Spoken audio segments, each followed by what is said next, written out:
ಕುಂಭಮೇಳದಲ್ಲಿ ರುದ್ರಾಕ್ಷಿ ಮಾರಾಟ ಮಾಡುತ್ತಿದ್ದ ನೀಲಿ ಕಣ್ಣಿನ ಸುಂದರಿ ಎಂದು ವೈರಲ್ ಆಗಿದ್ದ ಮೊನಾಲಿಸಾ ಭೋಸ್ಲೆ ಇವರು ಬೇರೆ ವ್ಯಕ್ತಿ. ಇತ್ತೀಚಿನ ಸುದ್ದಿಯ ಪ್ರಕಾರ ಕುಟುಂಬದ ವಿರೋಧದ ನಡುವೆ ಜನಪ್ರಿಯ ಭಾರತೀಯ ನಟಿ, ಮುಖ್ಯವಾಗಿ ಭೋಜ್ಪುರಿ ಚಲನಚಿತ್ರಗಳು ಮತ್ತು ಹಿಂದಿ ದೂರದರ್ಶನದಲ್ಲಿ ಕೆಲಸ ಮಾಡುತ್ತಾರೆ. ಬಿಗ್ ಬಾಸ್ 10 ಸ್ಪರ್ಧಿಯಾಗಿದ್ದ ಇವರು ನಜರ್ ಧಾರಾವಾಹಿಯ ಮೂಲಕ ಮನೆಮಾತಾಗಿದ್ದಾರೆ. ಇತ್ತೀಚಿನ ವರದಿಗಳ ಪ್ರಕಾರ, ಇವರು ಮಹಾರಾಷ್ಟ್ರದ ಮೊಹಮ್ಮದ್ ಫರ್ಮಾನ್ ಎಂಬುವವರನ್ನು ಕೇರಳದಲ್ಲಿ ವಿವಾಹವಾಗಿದ್ದಾರೆ. ಹೌದು, 6 ತಿಂಗಳಿನಿಂದ ಪ್ರೀತಿಸುತ್ತಿದ್ದ ಮುಸ್ಲಿಂ ಯುವಕ ಫರ್ಮಾನ್ ಎಂಬುವವನ ಜೊತೆ ಪೋಷಕರ ವಿರೋಧದ ನಡುವೆ ಕೇರಳದಲ್ಲಿ ಮೊನಾಲಿಸಾ ಮದುವೆ ನಡೆದಿದೆ. ಬುಧವಾರ, ಮಾರ್ಚ್ 12, ಮೊನಾಲಿಸಾ ತಮ್ಮ ತಂದೆ ವಿಜಯ್ ಸಿಂಗ್ ಭೋಸ್ಲೆ ವಿರುದ್ಧ ಕೇರಳದ ತಿರುವನಂತಪುರಂನ ಥಂಪನೂರು ಪೊಲೀಸ್ ಠಾಣೆಯಲ್ಲಿ ಬೇರೆ ಯುವಕನನ್ನು ಮದುವೆ ಆಗುವಂತೆ ತಂದೆ ಒತ್ತಡ ಹೇರುತ್ತಿದ್ದಾರೆ ಎಂದು ದೂರನ್ನು ನೀಡಿ ಸುದ್ದಿಯಾಗಿದ್ದಾಳೆ. ಇದೆಲ್ಲದರ ನಡುವೆ ಉತ್ತರ ಭಾರತದ ಮೊನಾಲಿಸಾ ದಕ್ಷಿಣದ ಕೇರಳದಲ್ಲಿ ಮದುವೆಯಾಗಿದ್ದು ಏಕೆ ಎಂಬ ಕುತೂಹಲ ಹಲವರಲ್ಲಿ ಕಾಡುತ್ತಿದೆ. ಎಸ್. ಮೊನಾಲಿಸಾ ಇಂದೋರ್ ಅವರು. ಮೊಹಮ್ಮದ್ ಫರ್ಮಾನ್ ಅವರು ಮಹಾರಾಷ್ಟ್ರದವರು. ಇವರ ಪರಿಚಯ ಸಿನಿಮಾ ಸೆಟ್ ಅಲ್ಲಿ ಆಯಿತು. ಮೊಹಮ್ಮದ್ ಕೂಡ ಚಿತ್ರರಂಗದಲ್ಲಿದ್ದಾರೆ. ಇಬ್ಬರು ಸಾಕಷ್ಟು ಕ್ಲೋಸ್ ಆದರು. 6 ತಿಂಗಳಲ್ಲಿ ನಮಗೆ 60 ವರ್ಷಗಳ ಬಾಂಧವ್ಯ ಬೆಳೆದಿದೆ ಎಂದೆನಿಸುತ್ತಿದೆ ಎಂದು ಅವರು ಹೇಳಿದ್ದಾರೆ.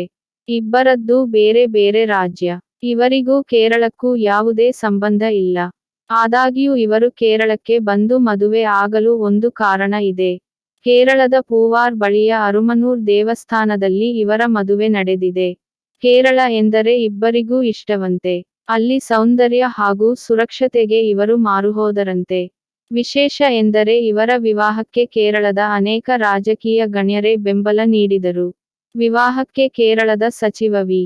ಶಿವನ್ಕುಟ್ಟಿ, ಸಂಸದ ರಹೀಂ ಸೇರಿ ಅನೇಕರು ಭಾಗಿ ಆದರು. ಹೀಗಾಗಿ ನವ ಜೋಡಿ ಕೇರಳದಲ್ಲಿಯೇ ಮದುವೆಯಾಗಿದೆ. ಮೊನಾಲಿಸಾ ಇತ್ತೀಚೆಗೆ ಪೂವಾರ್ನಲ್ಲಿ ತನ್ನ ಚೊಚ್ಚಲ ಮಲಯಾಳ ಚಿತ್ರ, ನಾಗಮ್ಮ, ಚಿತ್ರೀಕರಣದಲ್ಲಿದ್ದಾಗ, ಆಕೆಯ ತಂದೆ ಅವಳನ್ನು ಪತ್ತೆಹಚ್ಚಿ ಬಲವಂತವಾಗಿ ತಮ್ಮ ಊರಿಗೆ ಕರೆದೊಯ್ಯಲು ಪ್ರಯತ್ನಿಸಿದ್ದರು ಎಂದು ವರದಿಯಾಗಿದೆ. ಘಟನೆಯ ನಂತರ, ಮೊನಾಲಿಸಾ ಮತ್ತು ಫರ್ಮಾನ್ ರಕ್ಷಣೆ ಕೋರಿ ಕೇರಳ ರಾಜಧಾನಿಯ ಥಂಪನೂರು ಪೊಲೀಸ್ ಠಾಣೆಗೆ ದೂರು ನೀಡಿದ್ದರು.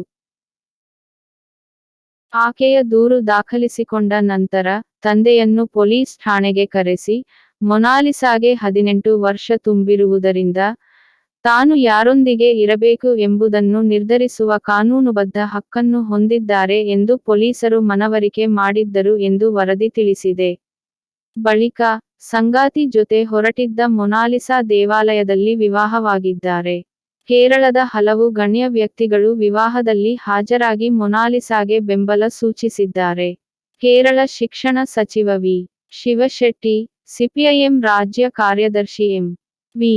ಗೋವಿಂದನ್, ಸಂಸದ ಎ. ರಹೀಂ ಉಪಸ್ಥಿತರಿದ್ದರು. ಮದುವೆಯಲ್ಲಿ ಮೊನಾಲಿಸಾ ಸಿಂಧೂರವಿಟ್ಟು ಕೆಂಪು ಸೀರೆಯನ್ನು ಧರಿಸಿದ್ದರು. ವರ ಸಾಂಪ್ರದಾಯಿಕ ಬಿಳಿ ಶರ್ಟ್ ಮತ್ತು ಮುಂಡು ಧರಿಸಿದ್ದರು. ಕುಂಭಮೇಳದ ಮೂಲಕ ಫೇಮಸ್. ಕಳೆದ ವರ್ಷ ಪ್ರಯಾಗ್ರಾಜ್ನಲ್ಲಿ ನಡೆದ ಕುಂಭಮೇಳದಲ್ಲಿ ಮೊನಾಲಿಸಾ ಭೋಸ್ಲೆ, ರುದ್ರಾಕ್ಷಿ ಮತ್ತು ಹೂಮಾಲೆಗಳನ್ನು ಮಾರಾಟ ಮಾಡುತ್ತಿರುವ ವಿಡಿಯೋ ಎಲ್ಲೆಡೆ ಹರಿದಾಡಿತ್ತು. ಆಕರ್ಷಕ ಕಣ್ಣುಗಳು, ನಗು, ಸ್ನಿಗ್ಧ ಸೌಂದರ್ಯಕ್ಕೆ ನೆಟ್ಟಿಗರ ಮನಸೆಳೆದಿತ್ತು. ಮೊನಾಲಿಸಾ ಈಗ ಪಿ. ಬಿನು ವರ್ಗೀಸ್ ಅವರ ನಾಗಮ್ಮ ಚಿತ್ರದ ಮೂಲಕ ನಟ ಕೈಲಾಶ್ ಅವರೊಂದಿಗೆ ಮಲಯಾಳ ಚಿತ್ರರಂಗಕ್ಕೆ ಕಾಲಿಡುತ್ತಿದ್ದಾರೆ. ಸನೋಜ್ ಮಿಶ್ರಾ ಅವರ ಮುಂಬರುವ ಚಿತ್ರ ದಿ ಡೈರಿ ಆಫ್ ಮಣಿಪುರ್ ಮೂಲಕ ಬಾಲಿವುಡ್ಗೆ ಪದಾರ್ಪಣೆ ಮಾಡಲು ಅವರು ಸಜ್ಜಾಗುತ್ತಿದ್ದಾರೆ. ಸಿನಿಮಾ ರಂಗದಲ್ಲಿ ತೊಡಗಿಸಿಕೊಳ್ಳುವ ಜೊತೆಗೆ ಮೊನಾಲಿಸಾ ವಿವಿಧ ಬ್ರ್ಯಾಂಡ್ಗಳನ್ನು ತಮ್ಮ ಇನ್ಸ್ಟಾಗ್ರಾಂ ಖಾತೆಯಲ್ಲಿ ಪ್ರಮೋಟ್ ಮಾಡಿದ್ದಾರೆ.